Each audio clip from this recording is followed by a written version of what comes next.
Santa Claus. అసలు ఈ తాతగారు ఎక్కడి నుండి వచ్చారు? నికోలాస్ ఈయన పేరు.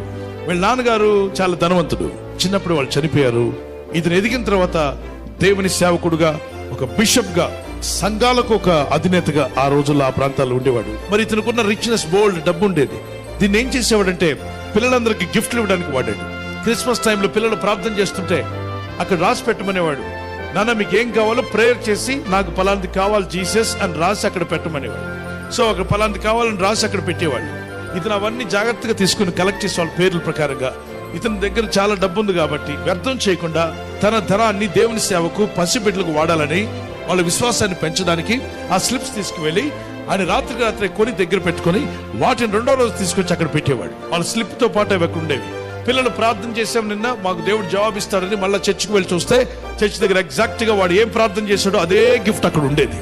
అది చూసిన వెంటనే వారు గంతులు వేసి జీసస్ మాకు